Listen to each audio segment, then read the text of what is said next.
Good morning, students, and welcome in our science online class. We are learning lesson number 5 more about insects. In previous video, we have seen about the harmful insects.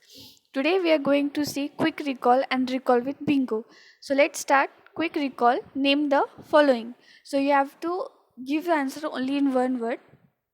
See, number one, a useful insect. So, you have to say any one name of a useful insect. So, we will write here honeybees. Number two, a social insect. Those insects which lives in the colony are called as social insects. So which are they? Yes, that is ants, termites, honeybees. So you can write any one. Number three, a wingless insect. Wingless means those insects who does not have wings. So that is yes, that is ant. Number four, an insect having sucking type of mouth parts. So what is that? Yes, that is butterfly. So quick recall में हमें क्या करना है कि उन्होंने चार ही दिए sentences दिए जैसे कि useful insect social insect wingless insect and insect having sucking type of mouth part useful यानी जो हमारी मदद करते हैं या फिर जिन इंसेक्ट से हमें कुछ मिलता हो उसके बारे में लिखना है कोई भी एक इंसेक्ट का नाम लिखना है तो यूजफुल इंसेक्ट क्या है बटरफ्लाई लिखो सॉरी सिल्क वर्म लिखो या फिर हनी भी लिखो नंबर टू सोशल इंसेक्ट यानी जो ग्रुप में रहते हैं तो कौन से एंट्स है हनी बीज है टर्माइट्स है ये सब क्या करते हैं कॉलोनी में रहते हैं तो आप कोई भी एक का नाम लिख सकते हो और विंगलेस इंसेक्ट विंगलेस यानी जिसको पंख नहीं होते तो उसमें एंट आता है ठीक है number four and insect having sucking type of mouth part जिसको सकिंग टाइप यानी जो स्ट्रॉ के जैसे होता है जैसे हम चूस सकते हैं वैसा वाला माउथ पार्ट तो इसका आंसर क्या है फिर इसका आंसर है बटरफ्लाइज ठीक है so let's see we now recall with bingo so see recall with bingo number one insects are very adaptable and found almost everywhere on the earth so yes on this earth we can find many insects and almost everywhere तो insects जो है ये हर जगह के लिए suitable है यानी insects कहीं पे भी पाए जा सकते हैं धरती के हर एक कोने में और हर एक हैबिटेट यानी जैसे आपको पता है नेचुरल जो सराउंडिंग होती है जैसे कि एनिमल्स पानी में भी जैसे कि इंसेक्ट्स पानी में भी मिल जाएंगे सॉइल के नीचे सॉइल के ऊपर बुक्स में कहीं पे भी तो इंसेक्ट्स जो है वो हर जगह पे अडेप्टेड है ठीक है number two insects lack bones or skeleton they have a hard outer covering called exoskeleton तो जो इंसेक्ट्स होते हैं उनके अंदर हड्डियाँ नहीं होती हैं पर उनका जो बाहर का कवरिंग है यानी उसके उनके बॉडी की जो आउटर कवरिंग होती है बाहर की जो कवरिंग होती है वो कैसे होती है सख्त होती है और उसको ही हम एक्जोस्केलेटन बोलते हैं number three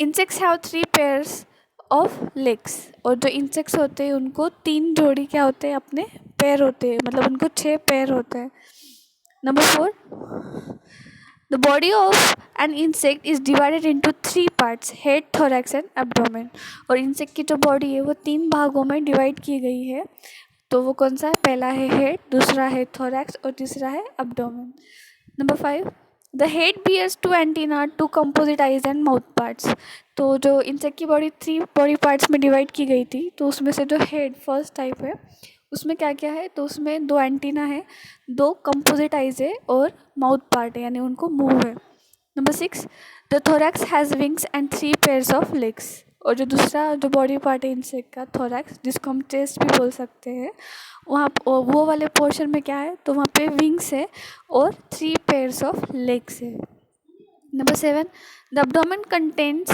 the heart respiratory system digestive system excretory system and reproductive system और एब्डोमेन जो इंसेक्ट का थर्ड बॉडी पार्ट है उसमें क्या क्या है तो उसमें हार्ट है रेस्पिरेटरी सिस्टम है डाइजेस्टिव सिस्टम है एक्सक्रीटरी सिस्टम और रिप्रोडक्टिव सिस्टम है number eight some insects are social and they live together in large colonies for example ants bees and termites और इंसेक्ट्स जो है ये कैसे कोई अकेले भी रहता है पर कोई ग्रुप में भी रहता है और जो बहुत बड़े ग्रुप में रहता है उसको हम कॉलोनीज़ भी कह सकते हैं तो ऐसे कौन से एनिमल्स है जो कॉलोनीज़ में रहते हैं तो वो है एंट्स बीज एंड टर्माइट्स जिसको हम सोशल इंसेक्ट भी कह सकते हैं nine a butterfly has four stages in its life cycle an egg caterpillar pupa and and adult butterfly. और जो हमने इस लेसन में एक लाइफ साइकिल भी देखी थी बटरफ्लाई की।